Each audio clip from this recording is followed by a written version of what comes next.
Hello, everybody. Welcome to the Mike and Bradley Sports Scene. My name is Mike Stitt, along with Bradley Hargis right here. And, of course, it's been a while since we've been on the air. Of course, been snake bit a number of times. Correctly, it's been over a month since we've been on the air. Again, we do apologize, but, things happen. And, of course, with us, it happens in spades. Mm-hmm. So, but anyway, we're going to talk about sports for the next hour or so, and we're going to talk about high school, college, and the professional sports, as well as a number of other happenings as well. First off, we're going to go to the high school scene. And first off, I want to mention before we go to the football team, we want to announce that the BCMS softball team, congratulations on a great season that they have. They are going to be playing in the Sequatchie Valley Conference year-end tournament, and that will be actually started yesterday and up to the 28th. And of course, as the Lady Warriors will try to close out the season on a very successful note. And of course, we also want to do the Youth Soccer Association. Congratulations on their host of a bunch of games this week, and of course doing very, very well as well. Congratulations to them. And then of course the volleyball, BCH volleyball wins 3 out of 3 this week. And they're doing awfully well. Sports all across the board is actually doing quite well. Doing very well at all levels. And of course, the Hans wins the Martin Spirit Golf Award, and he's from Bledsoe County. Congratulations to him as well. But we want to talk about football, and of course, the Bledsoe season 4-1, better than it was last year. But unfortunately, there's a commonality: a loss to York Institute. We lost that 20-7 in a game that seemed to last 2 days. Literally. I mean, literally went up there Thursday. On Friday night. They pushed it back to Thursday so that they get to beat the Hurricane. We came up there. No refs. That's your dream, Bradley. No refs at a football game. And if we had played that game on Thursday night, I firmly believe it would have been a different outcome. But I mean, woulda, shoulda, coulda. Don't make any difference. But yeah, that takes a toll. I mean, it does. A bus ride up there and back, get your adrenaline all the way on a high to be ready to play the game, only to crash and nothing be there and not get a play, and then have to go through all of that again the following day after getting home late, going to school, and then I mean, there's so many factors involved in that. At the very least, I mean, and a lot of people are upset, with York. Yeah. And I can see that because, granted, if they did not know 100% fact that the referees were going to be there, they should have told us. However, all 3 things have to be on the same page. Bledsoe County High School administration, York administration, and the TWSAA got to be on the same page. And somebody went out. And once they agree to change the game, then they put that for the referee organization. They post it, and those referees will pick up the game. Well, that organization did not post it. So, granted, the buck stops with York because they are the host school. But I'm angry with the referee organization that didn't post the thing, get the game covered, and was telling York that it was covered, and then we've got referees. Well, we didn't. That's what I'm upset with, because somebody just did not shuck the corn the way they're supposed to. But buck stops with York. They should have never let us come out there if they did not know 100% fact in stone that we had referees. But that's what they were told, but they still need to make sure of that. So, again, it was one loss, but we got a whole season ahead of us. Second half did us in there when they did finally play it on Friday, 20-7. But still, Bledsoe County still ranked in the top 10. They're number 9 this week in the TSAA, number 9 in AP this week. Bledsoe County bounced back last Friday against Wartburg, 42-12, a team that barely lost to Oneida the week before, 6-0. And it was basically a very satisfying game for them. Of course, Bledsoe won 23-13 over Sequatchie County on John Boynton Day, and then won over Cumberland County 20-0, shut them out, and then won over Sell Creek 49-8. So 4-1 is not a bad deal. This weekend, of course, is Homecoming 2024 against Tellico Plains, the Bears.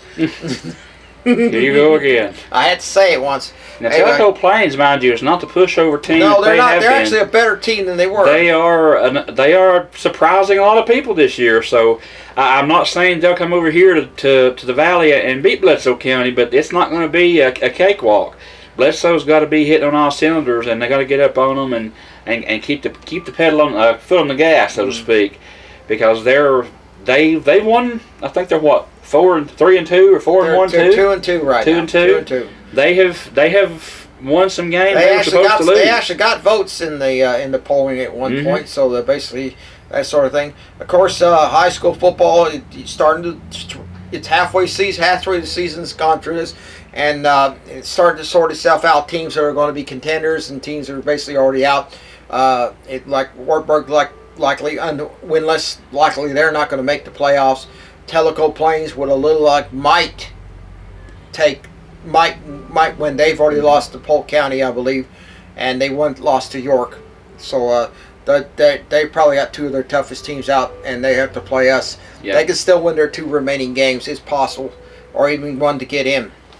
So the TSSAA, well, I would say I'm going to lay this at the feet of the TSSAA for that defeat. I think is that maybe the TSSAA ought to refund us for the amount of gas we had to spend to get up there. Yeah, somebody somewhere needs to cover that expense. Of course, the football teams and the basketball teams coming up in November. Just a number of things, but Bledsoe County, the football season. What it seems to me is that Coach Tabor seems to have his teams primed and ready every year. Mm-hmm. It used to be where you have 2 or 3 good seasons, and you have it go right into the basement. But he doesn't seem to be going that way. He seems to be keep winning and winning and winning and winning.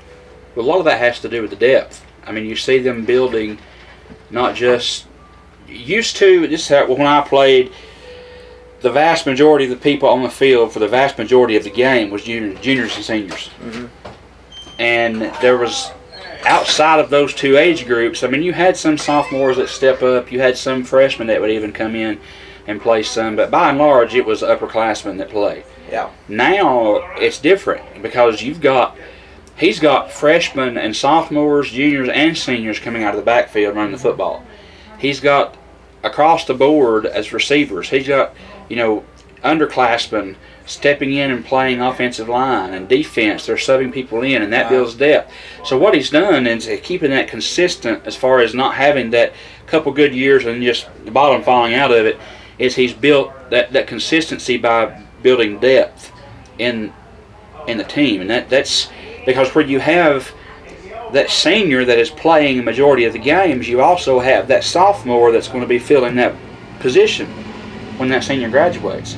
So he's building not just for now, but he's also building for the future and getting those guys ready. Absolutely. And subbing them in and getting them some good reps and game type situations, not just in practice. And that you see him investing in not just the here and now, but the future. And that speaks volumes for him and his staff and for that team. They're believing and buying into one another as much as they are the coach. So they're playing for each other, they're playing for their family, playing for the community, playing for the coach, playing for their school. Yep. I mean, there's so many other factors that are coming in there that haven't been there altogether in one, complete work, and we're seeing that now. And I think that leads a lot to the success that we're seeing with Bledsoe County, not just football. I mean, if one team or one part of the sports system succeeds, the rest of them, tend to follow. Yeah. And you're seeing that. I mean, softball, they've been consistently good for the past several years. Mm-hmm. Football's come off of that. They've seen that success. They're feeding off of that. Basketball is improving. Baseball is improving. Volleyball is top notch. I mean, they're up there contending every Fishing, year. Golf, cross country. Cross country. I mean, they're all of it. And it feeds off one another, and it builds a it builds an expectation not just in one sport but across the Bledsoe County sports in general, that even trickles down into the middle school and even trickles down into the Little League, baseball, Little League football, Little Blue, and even the PTO. You want to those kids look and see these guys succeeding and doing great, and they want to do that. They want to be like that. They want to, I think one of the first idols that I ever had, as far as somebody who was as far as a football player, I don't know if you remember. I'm pretty sure Ethan does because they're probably close to the same age. Jeff Gadd. Yeah, Jeff I remember. Gadd was he's one of those. He was a big lineman. He played for UTC. Now he's a police officer, I think, in Chattanooga somewhere, last I heard. But he was good friends with my sister, and he was a monster. He was. He's one of those big players that you could always rely upon to do the thing. Last week against Wartburg, you notice how Bledsoe put Wartburg out of his rhythm so much that Wartburg was literally fighting itself on the field. You saw that at halftime. They literally had to drag a couple of the Wartburg players off the field because they were going at each other. And honestly, when they got to the locker room, security had to be called to the locker room too to break that up. So it was if you could put a picture or put a video of something to show a team imploding, it would have been Wartburg last week. Mm-hmm. They were absolutely fighting each other because somebody wasn't doing what they were supposed to do, and anytime there's that much tension and frustration inside the team, that's not going to fare well on the field. And that's just to show what all was going on. I mean, there were two guys, no lie, both wearing white jerseys, pushing and shoving each other. I saw them. Couple. They had a couple of guys dragging one of them off. Yeah. He was going, I want to get you, or something like that. I said, well, they're going at Bledsoe. No, they're going at each other, and that tells you right there what you're doing. How Bledsoe County hit him out, hit him hard, hit five. I think the first 6 times, 5 times Bledsoe had that ball, they scored. And all of that. I mean, again, not solely pointing the finger at the players, but that type of animosity between teammates is usually controlled at the top. Mm-hmm. Number one, the coaching staff needs to step in and instill some pride in the upperclassmen, who will then turn around and instill that into the underclassmen. Mm-hmm. So it starts at the top, and that's thankfully. I mean, I'm sure with every team you're going to have spats. I'm sure Bledsoe County is no different. Yeah. But I can promise you that it's settled off the field. Yeah. It's not out there, and it doesn't interfere with the game. And then if it does, I am confident in the coaching staff that we have now. They'll see that and nip it before it goes any further and get them off the field. I think it's that the Wartburg coaches will have plenty to say in their practices this week. I'm sure. And that sort of thing. But Bledsoe County, of course, this week plays Tellico Plains. It's Homecoming 2024. They'll have the crowning of the Homecoming Queen. Now, the weather is a concern here because of the remnants of the hurricane that are coming up here. We actually had some rain here today, pretty good rain. And as far as we know, it's still going to be played on a Friday. We don't know if they'll make a change or anything like that, so we're going to have to wait and see what happens. But assuming that's going to be Friday, and that'll be game time will be 7. The pregame activities will be at 6:30, and the Homecoming Queen will be crowned at halftime of the 2024. And trust me, this will not be a 2-hour halftime deal like we had last year at Tellico. We are playing the same team that had that 2-hour. It's just a different place. It is at home this time. So, but yeah, that was looking back. That was a really neat ceremony they had. Yeah. But it's a ceremony that I would have had. A lot of that I would have done before the game, and that way you limit halftime to just a 30-minute to 35-minute affair. But to each their own, I guess, and they can be proud of the longest halftime show that I have ever sat through at any level. Well, I said UT probably was about close, but you had a band, at least it would entertain you. Yeah. But anyway, of course, the rest of the schedule is probably going to be a schedule. Whitwell, ranked number 2 in Class A this week, is going to expect us. We come down there. Last year they were number 6 undefeated, and when we beat them like a rug, Whitwell. used to think would be the punching bag for just about any team. Oh, let's get Whitwell for homecoming this year. Suddenly they've grown a lot of muscle, including one state title a few years back. Well, that has brought a lot of people want to play. Yeah. The sad part is you've got people who walk the halls of a school, no matter where you're at, that are exceptional athletes that just don't want to get involved. They don't want to play because they don't want to put the work in. And it's nothing against them. I mean, if I had the choice, very, very often, if as a teenager, if I had the choice to go outside and run in the heat or stay inside and play video games, then most of the time I would play video games. But it's worse now than it was then. Yeah. But now, when you have success, people start saying, "Hey, you know what? I might just give this a try. There's something worth playing for now." Yeah. Whitwell's the same way. They've had that really good year, undefeated, won the state title. They've had a couple down years. Coaching changes have caused a lot of that, but they're getting to build some consistency back again. So Bledsoe better be ready, because they're going down there to play a team that, yes, they've won a state title, and they're not as good as that team was when they won it. Yeah. But they know what it's like to be on top, and they want to get back up there. Absolutely. And Gordonsville coming up, of course, lost to DeKalb County. Mm-hmm. Obviously, they're going to be a tough team. They're ranked in the top 10, but we beat them last year. So they're going to come here to Pikeville and play, and then of course you have the remaining of the region standings, including Polk County at Polk County, and that's going to be an interesting game. We'll try to avoid the athletic director if possible. Then of course you got it might be cold enough to sit on the visitor's sideline and broadcast from the it might be warm enough, but we're gonna of course you got Oneida as the remainder of the schedule. I'm really hoping they change that to Friday night, because it's Halloween night, driving all the way to the Kentucky border, having to come and work the next day, and kids go to school the next day. I mean, come on. Let's move. Well, that's good for me, because I don't have to work that Friday. So if you put on Friday, I'll have to come work on Saturday. Good for you. And I don't want to sit there like driving over and don't point out why the weeds are not pulled at McDonald's. Well, good God. Sometimes you just got to pull. Sometimes you got to point out, because the person who's doing the weed pulling is doing a terrible job and not pulling. I don't see you out there pulling those weeds. That's not my job. Yeah, whatever. I don't tell you how to screw up. I don't tell you how to screw up a prescription. Don't tell me how to pull weeds. Well, yeah. Well, if you see me screwing a prescription up, you can tell me, or you see me not doing my job, you can tell me, and that's what happened up there the other night.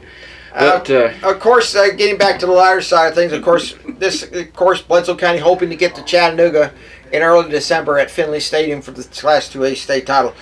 Okay, when we come back, we're going to talk about some college sports, including the Tennessee Volunteers' success on the field this season. As you're watching the Mike and Bradley sports scene here on Bledsoe Telephone Corp Channel 18 and listening on WAT AM 1110, Pikeville.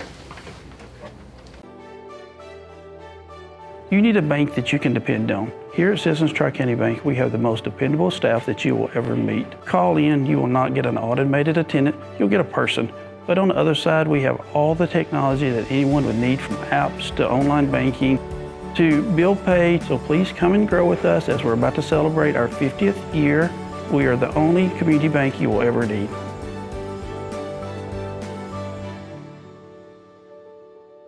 Come and see the beautiful Sequatchie Valley. And while you're here, visit the Dunlap Mercantile. We have a full line of hats from Resistol, Stetson, Charlie One Horse, American Hat Makers, GG Pip, Greeley hats from the TV show Yellowstone, and a full line of vintage hats.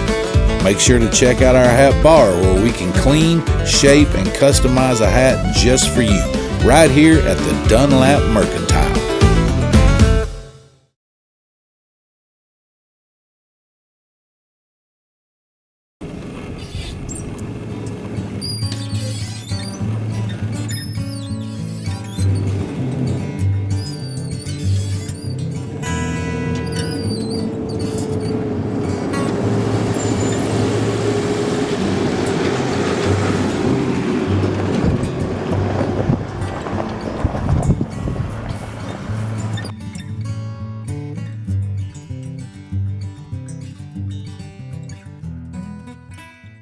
At Jason Lewis Dunlap Supercenter, we're committed to be better. Better prices, better vehicles, a better experience. Your Jason Lewis Dunlap Supercenter understands that you rely on us to provide you with the highest quality of used vehicles. With over 350 pre-owned cars, trucks, and SUVs, so what are you waiting for? Let us show you a better experience with the Jason Lewis Automotive family. Come visit us at Rankin Avenue here in Dunlap or on the web at dunlapsupercenter.com. Okay, everybody, we are back. College football. Let's talk about college sports a little bit. Of course, college basketball is about to set to start. Of course, Tennessee's basketball team starting its preseason practice for a charity game against Indiana in late October. That'll be at Thompson Bowl Arena. That money goes to further the education of minority students, and that's a good thing. And per the rules, all the money goes to that. It doesn't go to the schools. So Indiana and Tennessee will be on October 27th. But we want to talk about football and how, man, what a year has been for Tennessee. 4-0. They hammered Chattanooga 69-3. They took apart North Carolina State at Charlotte 51-10. Well, they decimated Kent State 71-0. I mean, that game wasn't even funny. I was there and I got bored in the second quarter. Yeah, the board and all that, and probably a lot of people went home about halftime by that time. And then last week, well, they went to Norman, Oklahoma, which was billed as the big one. In Tennessee, of course, snaps a 3-game losing streak against the Sooners by a score of 25-15. And you knew Oklahoma was in trouble when they started switching quarterbacks, and among other things. But Tennessee's defense was the story in that one. It's basically they hit them every which way, but loose in that turnovers, interception. The one funny thing on this is that Tennessee's Nico got hit, fumbled the football. Oklahoma recovers at the Tennessee 5. Had a big chance to go in for a score to change the whole thing up. Tennessee leading 10-3. What happens? Fumbles the football. Runs it into the stack, and twice, and then safety as again Oklahoma a penalty that drove him back to the 2, and Tennessee hit him in the end zone for the safety, and had 19-3 halftime lead, and then of course Tennessee just pretty much coasted to a 25-15 win over Oklahoma, which now put them at number 5 in AP. And obviously solidly in the radar of the college football playoffs. Of course, we still got quite a ways to go. Tennessee's off this week. They will play Arkansas at Fayetteville. That is a night game. It'll either be 6 o'clock or 6:30, ABC or ESPN. We will find out certain 6 days before the kickoff. Obviously, Tennessee, the highest scoring team in 4 games ever in SEC play. They've set numerous records, and they have just absolutely have dominated. You know, Mike, I am an ardent Tennessee fan. I was talking about, so you wearing that Vandy shirt last week. I have always been a Tennessee fan. I always will be. But there's something I want to point out. When Tennessee beat Chattanooga, actually, let's back up. When Tennessee won the bowl game last year against Iowa, everyone was saying, well, it was Iowa. Tennessee just had a good game, and oh well. Next season we'll see. Then we played Chattanooga and blistered them. Well, it was Chattanooga. You'll really find out how good you are when you go to Charlotte and play NC State. We blister NC State. Well, NC State's not really that good. Well, Kent State's not either. And then they say, well, same people, you'll find out how good you are when you go into Norman, Oklahoma and play the Sooners. We beat the Sooners. Now, the offense, everybody's like, well, that offense didn't look like it always does, but when your defense is playing like that, you can afford to be a little more conservative on your offense.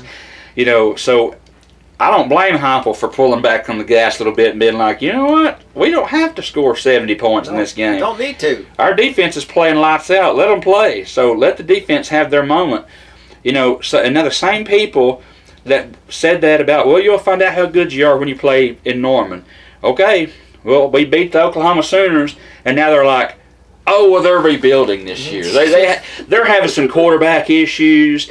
I'm like, you know, I'm not saying Tennessee's going to win the national title. I'm not saying that. I'm not saying they won't. Yeah. All I'm saying is I honestly believe Tennessee is the real deal. And I think that we're going to win games that we're not supposed to win as the rest of the season plays on. I'm not saying we're going to win out. College football, you can't ever tell. But I am going to say that, we've seen the mighty Georgia sputter against Kentucky. Yeah. So any team, any day can be beat. Georgia, they got to play Bama this week. They got to play Alabama. That's going to be a good game. Mm-hmm. Texas seems to be jumped up to the cream of the crop because they're number one now because Georgia sputtered against Kentucky. Yeah. But still yet, there's so much football left to play, and everyone's saying, well, remember at the start of the season, everyone thought Florida State was going to be the team to beat. They've sputtered. They're 1-3 right now. They've sputtered. So they won college 3. football so they won a game. So that college football is wild right now, and if you're not a college football fan, now's a good time to start watching it because something special is going on right now in Knoxville, and I honestly believe that it's starting. It's the beginning of getting Tennessee back to what it was in the 90s and early 2000s, like when they were early to mid 90s when they were consistently winning, and winning SEC championships. And when Neyland was head coach, that's when Tennessee was really good. So I think they're building back to that. Even if you're not a Tennessee fan, they're fun to watch. Honestly. Well, you look at Tennessee. It's the only major college football team that's beaten 2 ranked teams this season: North Carolina State and Oklahoma. Now, probably the shock of the year, surprise of the year, was not in the SEC, but against Notre Dame. Northern Illinois knocks off the Fighting Irish of Notre Dame, and obviously it didn't look very good for Notre Dame. But to Notre Dame's credit, they bounced back with some wins. So basically, and unfortunately, Northern Illinois lost. Memphis. Now let's talk about Memphis. Memphis has turned down the invitation to join the Pac-12, so they're not going to the Pac-12.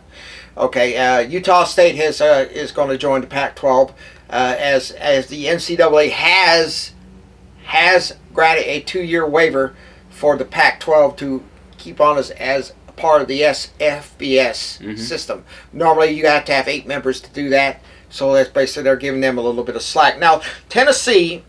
This year, Nico, in all fairness, only played halves in 2 of them. Mm-hmm. Okay, he only played, pretty much a whole game in 2 of them, because Nico didn't have to play anymore. He could have passed 600 yards against Chattanooga. Tennessee could have scored 100 points had they wanted to. Yeah, it would have been ugly. Against Kent State, which lost to a FCS team, just absolutely. I feel sorry for them. I think I don't know. Nick Saban, who was an alumni of Kent State, obviously wondered about what, sort of got the what, that sort of thing. And I didn't think it'd be 71-0. I thought it would be sort of like 42. Now, to be in fairness, they did better against Penn State the next week. It was only 53-0. Yeah. so I think Penn State probably called the dogs off on them as well. But you look at the SEC, Missouri. I thought Missouri was going to get a handful fight out of Vanderbilt, and believe me, Vanderbilt gave them fight down to the very 2 overtimes, and they missed on that field goal try that would have sent to a 3rd overtime. Auburn did not look very good against Arkansas. Mm-mm. Now, surprisingly, Billy Napier is still head coach at Florida. Obviously, he won over Mississippi State, and I think that pretty much stayed their hand for now. So, of course, he's got to play Tennessee in 2 weeks. Just hold on to October 12th. And but I think it's Billy Napier. He's got to play Tennessee in Knoxville. Mm-hmm. I always hate to call something like that, but. His Florida team's not going to stand a much of a chance against Georgia, and it. Let's put it this way: Bledsoe's high school squad could beat Georgia. Georgia could, beat Florida. Yeah, well, the Bledsoe high school crowd had a better chance of beating Georgia than Florida has. Oh yeah, well. That sort of thing. But the other thing, you look at Alabama. The board, they play Georgia this Saturday night. That should be an interesting game. See how that's going to shake out. Texas, of course, is going to play Georgia later this week. Same day, Tennessee plays Alabama, so you're going to have a split deal on that. And then, of course, you have LSU starting to show something. Arkansas, well, that's Tennessee's next opponent. That may not be an easy win for Tennessee. It's in Fayetteville. And yeah, so it's they call it Vietnam up there because it's like going to war. It's like going to war up there. And of course, Mississippi State for Tennessee comes to Knoxville. Mm-hmm. They get to hear your favorite sound of cowbells. Oh yeah. Actually, no, because noisemakers are not allowed in the stadium. Well, yeah, right. This is Mississippi State. They'll escort them out. It was against the law, against the rules for them to have it at all in any game. And they broke that real fast, didn't they? They just can't do it when the other team is on offense. Well, they're in the minority. Yeah. So in Knoxville, so. But the thing about it is now let's talk about the talent fee that UT is going to charge for next year, and obviously. People in Tennessee are probably not happy with that, Well, it already costs so much. To go. Especially if you buy a marquee game ticket online. You're going to pay a pretty good chunk of change That's for a pretty it. good chunk of change. But I'm not against it because that gives, yes, it's a talent fee, but that gives more money that they can put into the NIL, which is what they're planning to do with it. To share their wealth with the players who aren't getting the major big contract deals. Well, yeah. Which I'm cool with that. 10%, on a ticket sales to go toward that. Well, they got to pay the athletes anyway because the court state ruling said that the NCAA must allow universities to pay. So not only those currently playing. But those in the past, which I don't know how far they're going to go back, but that sort of thing. But that sort of thing. What for a second? Let's see. I forgot to mention this early, and you mentioned it last week. That 2024 is the 70th anniversary of Bledsoe County's football team runner-up team. Mm-hmm. Runner-up team. Playing in Little Bowl. Playing in Little Bowl in Winchester against a Hutland team. Coached by Shirley Majors, and if that name sounds familiar to you, it should, as they are the first family of Tennessee football. Johnny, Bill, Larry, Joe, Bobby. Majors played for a number of schools, Alabama, Florida State, Sewanee, Tennessee, and that sort of thing. So obviously we are missing in not announcing that earlier, and again I did suggest to a real. About possibly honoring the surviving members of that team in sometime this year, and maybe that will happen. I'm not sure, but anyway, but Tennessee, you're looking at Tennessee, number 5 team in the nation right now. There a lot of people say they should be higher, and that's a lot of things. You look at the college football playoffs. I've seen some scenarios that will just blow your mind. Tennessee hosting Penn State in the first round, on January 1st. Can you see? 100,000 fools going in on January 1st, probably already hung over from the New Year's Eve partying to see the balls and the Knights play. I see 100,000 loyal volunteer fans. I wouldn't call them fools, but hungover or not, I see the stadium packing out to play Penn State. Yeah, what's the temperature on average in the 30s or something? Well, there's one thing about it, Mike. There's one thing about it. When it gets cold, you can always dress up. Yeah. You can always put more layers on, but when you get hot, there's only so much far you can go. I don't want to see these guys strip down to their bare chests and then have balls painted across their chest. Well, I thought about going up there. If I could just find, 3 more people to go with me, I'm going to be the O. Oh, I hate to tell you this, Bradley, but if you do that, you know what's going to happen? Half the people in the state of Tennessee would need psychiatric treatment for what they would see. Well, they say a lot of people might run off and not even go in the stadium. Well, that's cool. I'll get better seats. They would see you, and they would just absolutely on this big screen TV, you right there going like this, and everybody, half those people in that stadium would faint dead away. That's what there's one thing about it, though, Mike. It's a good thing that Tennessee has a jumbotron, because if they get a shot of me, I would need to be on the jumbotron. So it'd have to be on that one. Regular TV just wouldn't handle it. So I just like the Mike and Bradley face mask, Halloween masks, and Mike and Bradley T-shirts. We need to have them out and this sort of thing. But anyway, of course, and then they said, it'll be Tennessee and Georgia in the Sugar Bowl in the second round, which would be an interesting thing. New Orleans would really love to have those two teams, no doubt, down there, and they bring the thing. Now, we are not trying to scare people, but please don't. Mm-hmm. It's much too early. These projections are absolutely ridiculous. Because they're early, too early projections, and like I said, don't take our word for it, because basically is because these are just projections, and we should not have to worry too much about that. Of course, the national championship game will be on January 20th. I don't remember the site of it is, but it should be interesting. That's Inauguration Day, as a matter of fact, January 20th. So obviously 2 big events going to happen in this country: the inaugural of whoever's going to be the next president, and of course the college football national championship. There'll be a lot more excitement going on where the college national championship. Absolutely, of course, a lot more thing. Of course, where anything goes at inaugurals and at college football national championship games, and it should be quite interesting. But anyway, of course, Nico, SEC Freshman of the Year for the third time in 4 weeks. That's unusual for it is. And a couple of Tennessee players, the kicker, got the kicking award, and also is that Coach Heupel has gotten the Bear Bryant Coach of the Week award. Congratulations to him as well. Okay, when we come back, we'll start talking about pro football, pro baseball, and anything else of a nature for sports. As you're watching the Mike and Bradley Sports Scene here on Bledsoe Telephone Crawford Channel 18 and WAT AM 1110.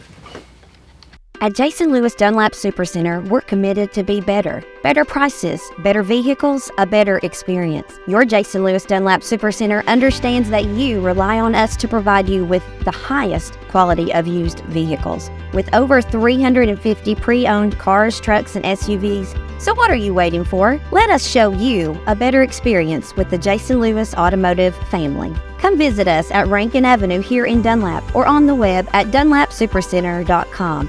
Come and see the beautiful Sequatchie Valley. And while you're here, visit the Dunlap Mercantile. We have a full line of hats from Resistol, Stetson, Charlie One Horse, American Hat Makers, GG Pip, Greeley hats from the TV show Yellowstone, and a full line of vintage hats. Make sure to check out our hat bar where we can clean, shape, and customize a hat just for you, right here at the Dunlap Mercantile.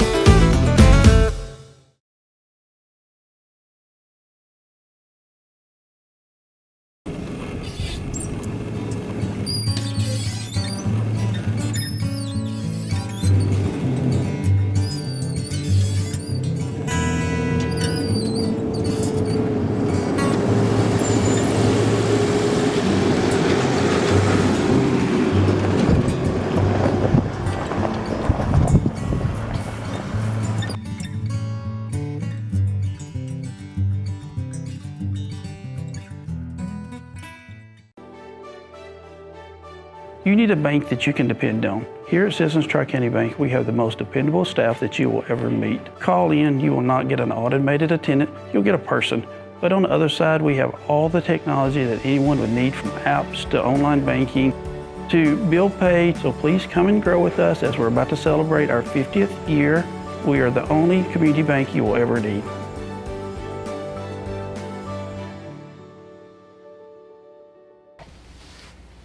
Okay, we are back, and of course we want to thank our fine sponsors for the broadcaster and Ethan for running the camera here tonight. We're going to talk a little about pro football. We're going to talk about probably one of the surprises in the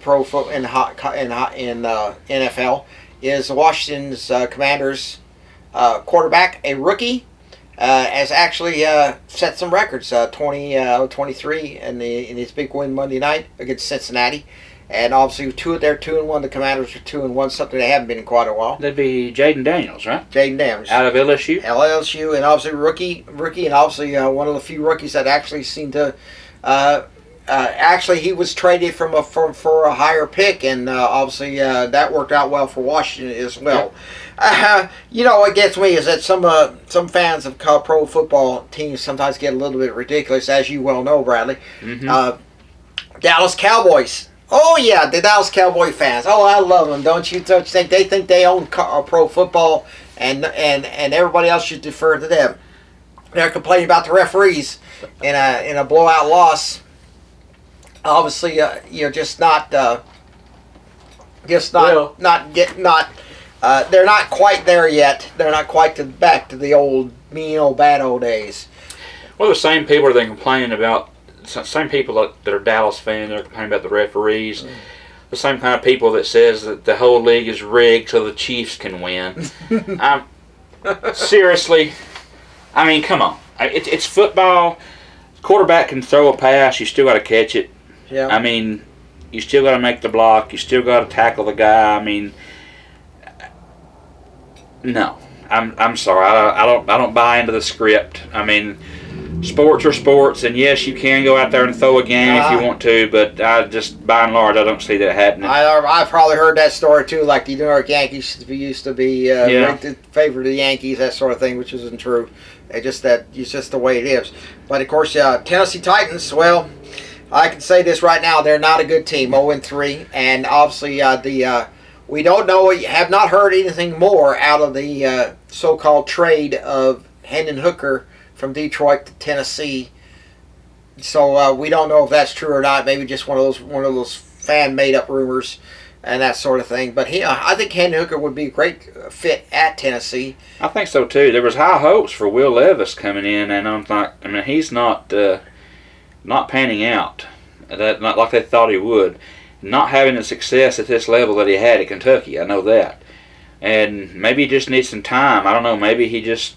The problem is they just don't have. I don't think they have the people that can really do the blocking for him. He may not be putting enough mayonnaise in his coffee. That might be the problem, because he's one of he's the only person that I've ever heard of doing that. I've never tried it myself, so I'm not going to knock it, but that just sounds terrible. Well, I don't drink coffee, so I don't think it. Well, we can't all be good people. I'll tell you. Yeah, I'm one of those people who don't drink coffee, so not because I have anything against coffee, I just can't stand the taste. And you don't want to see me amped up on. You do not want to see me amped up on caffeine. It would be a horrible thing to see, because I did that one time on a trip. I drank coffee after coffee, even I couldn't stand it. And it's like for the next 3 weeks, I run around wired. Well, I vividly remember us doing a show not that long ago, and you had a cup in here with something in it, and it was questionable as to what was in said cup. No, not that one. It was something else, because the things you were saying just did not make sense very, completely. And I'm thinking, what in the world are you drinking in that cup? So, I really don't think we'd be able to trust your critique on things that's ingested liquid-wise by the mouth. What you're saying is that you thought I was being a lush. Well, one could think that. I mean, they're certainly. Trust me, people. I don't drink. I don't need to drink to not make any sense. That's all there is to it. But I mean, you were in rare form that day, even for you, and that says a lot. I was like, something's definitely. I gotta go look at the tapes of these previous shows and find out what you are talking about. Yeah, you need to. And this is the guy who thinks possum womp is a word. It's a thing. It's a thing. And if you're watching this, or if you're hearing this, Google it. Possum Whomp. POSSUMWHOMP. Possum Whomp. And tell me that the story that I've told you does not come up. It's on. You Google it. It'll show an article. And you'll see on the screen the phone number which you can call. BR549. Okay. Mm-hmm. So you've been on there. You know it's there. So it's there. You look at it at the Titans. They're just not as good as they are. I think is that you're going to have some coaches making poor picks and that sort of thing. In who you're going to have out there. Hendon Hooker would no doubt probably add something. I mean, Levis is not a runner by anything, and he's not got the pass. If the Titans would adopt some of the Volunteers' fast-paced offense, they might get somewhere. Well, you mentioned the key there. I mean, even if you do bring a quarterback like Hendon Hooker, or even, for that matter, you could bring Tom Brady in his prime, or Peyton Manning in his prime to Tennessee to play. But if the offensive line is not performing up to par, those guys, it doesn't matter how good they are, they're not going to do any good back there. Because you've got to give them time to survey the field and make the right decision. And when you've got somebody in your face, as soon as you catch the ball, you can't look downfield and can't survey the options. Your first, second, third, even your fourth options, and you're running for your life. I mean, that says a lot. So, a lot of people don't really, when teams are underperforming, most of the time they look at the skill players. Well, the running back's having a bad year, the quarterback's having a bad year, the receivers can't catch anything, but a lot of those things come from not having a good, steady, firm, talented offensive line. Because if you don't have that anchor, the ship's going to drift away. I mean, you've got to give the quarterback time to throw, to make decent throws downfield. You've got to make holes for the running back to run through. Why do you think Emmitt Smith was so good? You mentioned the Cowboys. Why do you think Emmitt Smith was so good back in the 90s? Well, Dallas Cowboys had one of the best, if not the best, offensive line across the board. Oh, yeah, there's no doubt about it. I mean, that goes to show you the success you can have. I mean, even teams now, you look at the Kansas City Chiefs. You look at teams who are good now. Look at their skill players who are getting all the recognition, but look at their line. You look at Frank Rawls. He said a quarterback is at the mercy of his blockers. Yeah. And if you do not have, if you look at the '86 Sugar Bowl, Vinny Testaverde was a great quarterback, and Miami was a great team, but they couldn't block. They couldn't block the Tennessee defensive rush, and as a result, he went down 8 times and he lost a lot of yardage on that. And they harassed him, and that's what the difference is. You're going to have, if you have a gambling defense, a defense that sits there and decides to go at you. You put an extra man. Bear Bryant said one time he beat a team by putting a 5th man there to cover the quarterback, and he said the quarterback couldn't get the ball off because the guy was on him. Yeah. He said because that was one of his big wins that he had. It was against Oklahoma in the Sugar Bowl. He said because he put that thing in there and he put that extra blocking back in as an extra safety, and he hit him before he could, before they could get anything to do, and as a result, Kentucky won. That tells you how to, in pro football. Well, you look at we mentioned earlier Tennessee. I mean, Arnold, the first quarterback for Oklahoma, was supposed to be the next Baker Mayfield. But Tennessee's defense was so stout getting through the line and kept him off rhythm. It had him scared to death back there. You looked at him when he would go off to the bench, take the helmet off. You could see what he had. What hit me? Yeah. What hit me? Where are you guys? Aren't you supposed to block? Aren't you supposed to block me? And that sort of thing. And then, the quarterback said, "Look, I have great faith in the guy, but I had no choice." Now, of course, his backup now going to prom. Actually, his backup was better on that field. He didn't see played better, but I will tell you this: the things that you saw, not trying to backtrack in because we're talking pro football, but. But the thing that I saw in that game when the backup quarterback was in there is with the style of play in the SEC, he is not going to be able to throw his body around like that. No. But for 1 or 2 games, because he's going to get hurt. Oklahoma has to get used to her in the SEC. They're not in the Little 12 anymore. You look like they got to play Auburn. Now let's see how well they do against a team that's not as talented as Tennessee. Let's see how well they do. If they beat Auburn, then there's some hope that they'll have a decent season. If they don't beat Auburn, they're going to have a long season. Yeah. Texas hasn't played an SEC schedule. They beat Michigan, but that's a different monster entirely. So that's sort of, like I said, we were going to discuss pro football, but it's still early. There's still a lot of teams still in contention. The Titans could probably bounce back and make a run for it. Pro baseball. Well, the pennant races are now shaping up. The Cubs are out of contention for a playoff spot. They're too far behind, not able to catch up. The Braves are still 2 games behind for a wild card spot. No, wait a minute now. Hold on a minute. That's the last report. Don't be 7 Braves short. My Braves are a half a game out of playoff contention right now, not 2. And they just beat the Mets last night. And so if they got 2 more games against the Mets, so they've got a chance. They've got a chance to be a game up. And make the playoffs. There's still hope. Yeah. There's still hope. But obviously the chance of a consecutive division title is not there. Yeah. The Phillies have that locked in. but the Braves still have hope to get to the playoffs. Don't sell them short just yet. They got a series to finish up with the Mets today and tomorrow, and then I think they have another series or two after that, so there's still time.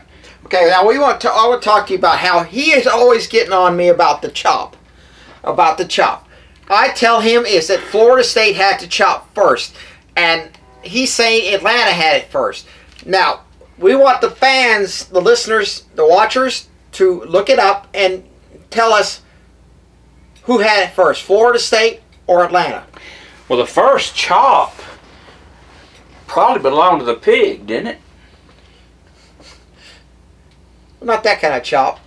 Or maybe the logger with an axe, chopping an axe. Not that chop. We're talking about, this thing that you keep harping on me about. Yeah, that's that the Florida State had it first. Yeah, that's Florida the State chop. had it first. Atlanta didn't have it until Dion came down. Dion.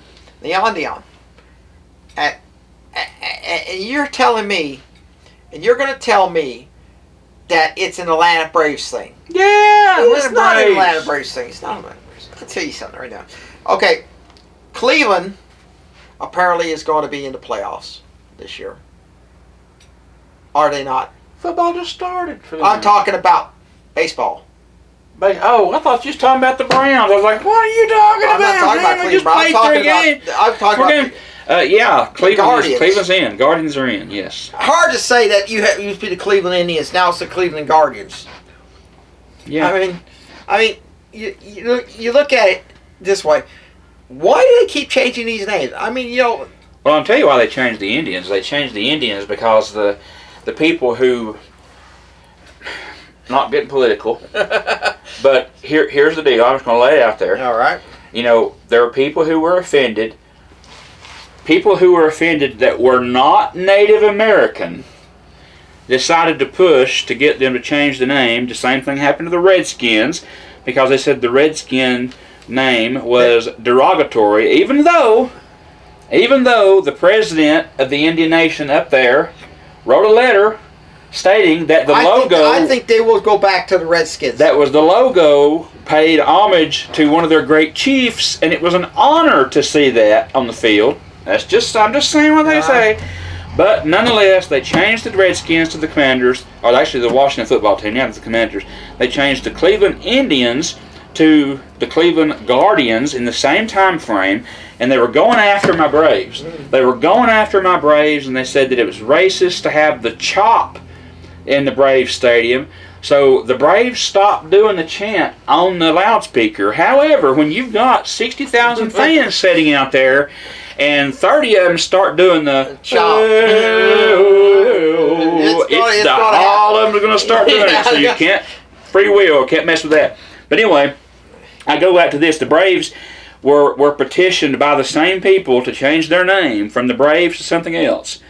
And the president of the Cherokee Nation here in the South, in this area, he in turn petitioned the Atlanta Braves and Major League Baseball to leave it the same, because he even mentioned that he wanted to go back and have Chief Nakahoma back there because it paid homage to a heritage that they believe and stand for. So, I understand, if it was something derogatory, that was readily viewed as derogatory, sure, let's change that, But, if you have people who are not even of that race that's saying it's derogatory, but the people of that race are saying that it's not.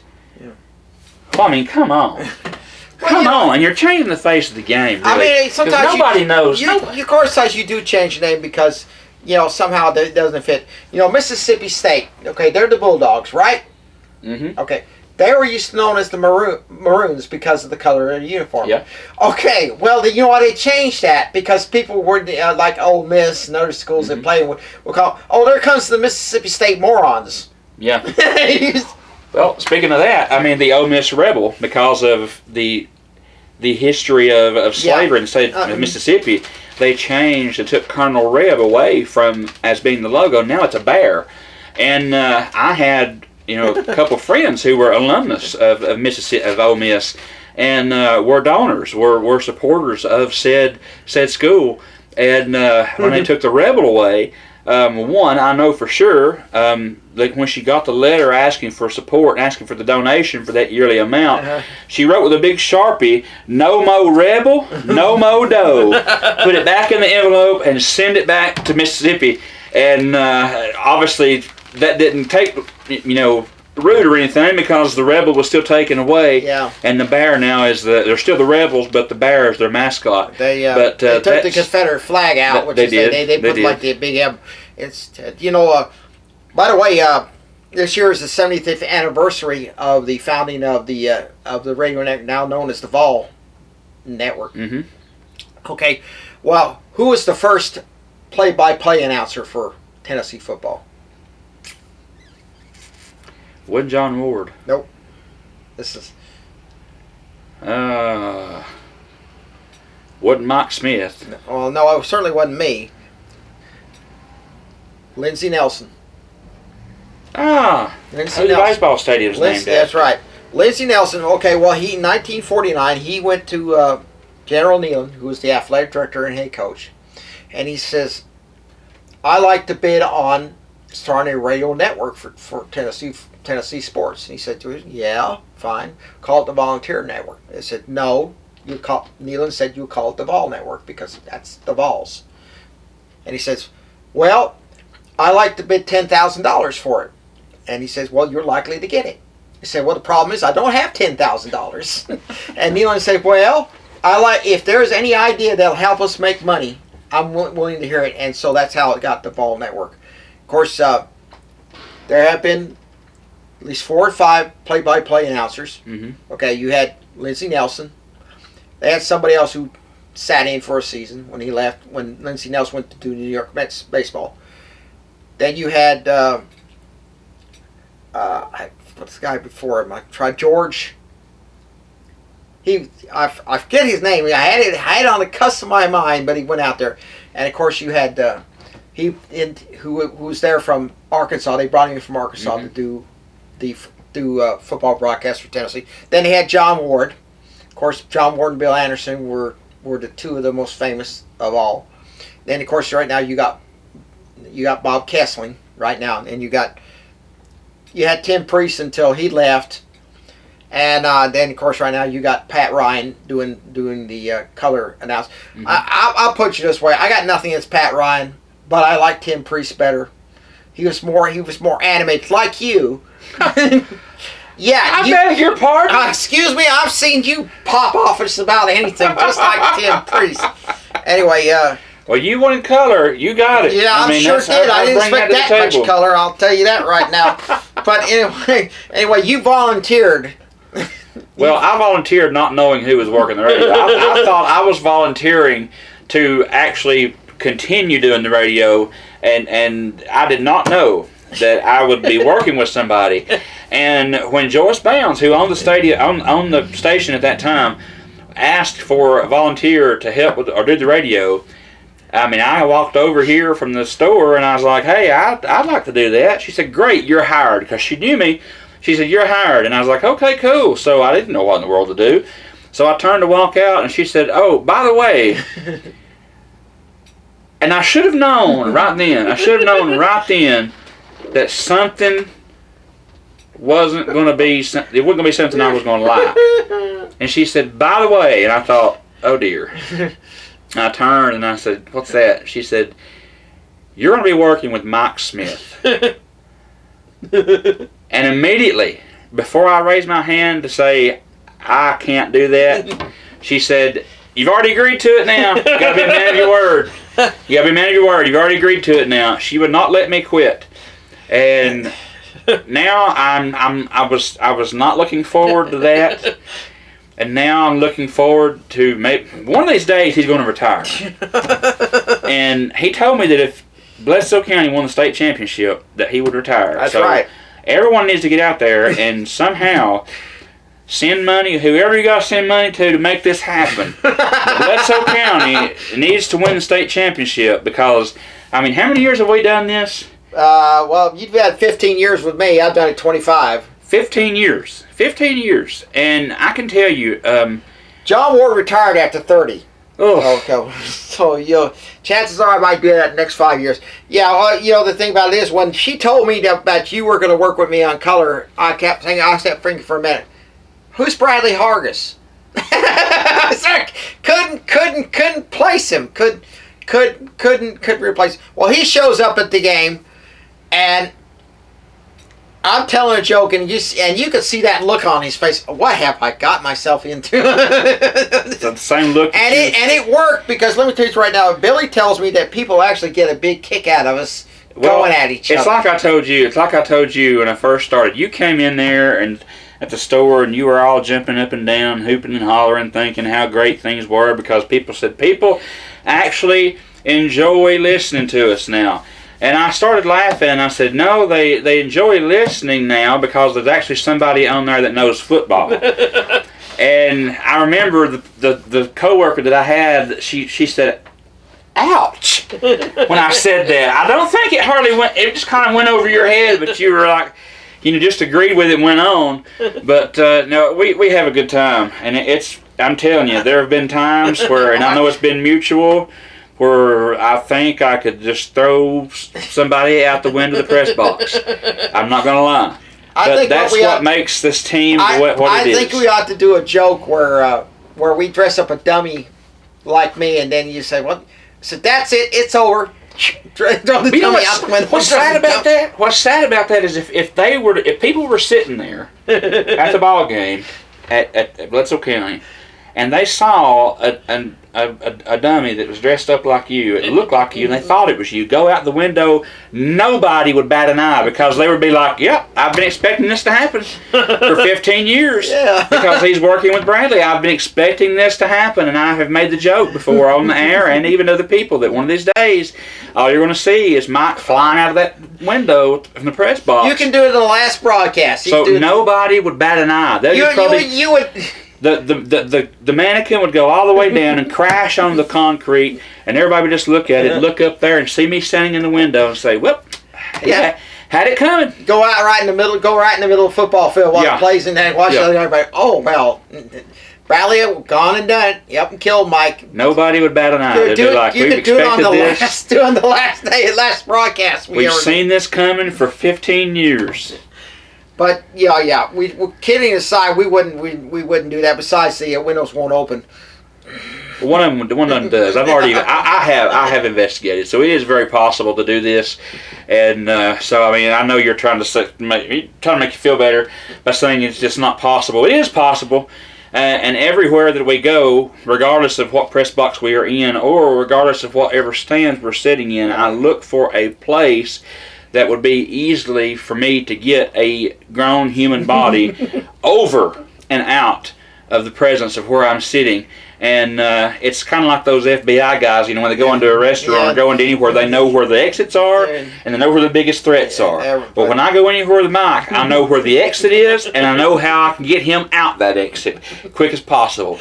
So the press box window does open. I assure you, I have tried. Okay, well, of course, last week we had a couple of special guests in here, a couple of Little Blue cheerleaders, including your niece, by the way. And Claimer's my niece. I do. Obviously, very beautiful young ladies, very interesting. Sort of thing. Sweet girls, future high school cheerleaders. They are cheering on Little Blue right now and enjoying every minute of it, and it's just something to see. The last week they had those guys out there with the players. The cheerleaders from Little Blue cheered with the high school team for one level for each quarter, and had juniors, seniors, juniors, VPs, and peewees. They all went out there before the game, and they run through behind the team out of the corridor. So that was a very good thing to see, and that's what it's all about. These kids enjoying themselves, having a good time, and learning how to be a part of the Bledsoe County community and family on the sports side. Okay, well, this is going to do it for us. We're tonight, Bradley. I'm sure you have some words to say. Well, I always have the close off, sign off line. What is it? It's been so long. Go Tide. Roll Tide. Go Blue. Go Braves. Go Dodgers. And go Big Orange. So that'll do it for us here. And hopefully in 2 weeks we'll be back for another show. If nothing else can go wrong. We'll have a special guest, Bradley's cat, here as a guest. Bradley's cat as a guest. As, of course, Friday night will be Bledsoe County and Tellico Plains. We think Friday night. We don't know, if they'll move it up or push it back or whatever. But that's for Friday, as far as we know. And that will be a homecoming 2024 on the Hill. We hope that you'll be at John Boynton Stadium for that game, and we'll cheer the Warriors on against Tellico Plains. And that'll be game time 7 o'clock. We'll pregame starting at 6:30 on WATA 1110 with me and Bradley. And again, we bid you farewell. And we hope to see you in 2 weeks as you're listening to the Mike and watching the Mike and Bradley sports scene here on Bledsoe Telephone Cooperative, Channel 18, and WAT AM 1110, Pikeville, Tennessee. Good day, everybody. Bring your rain jacket. And bring your rain jacket. Yes, bring your rain jacket. And, of course, we'll bring those little bitty umbrellas for Bradley, of course. Yeah. But, anyway, we'll see you Friday night. Good day, everybody.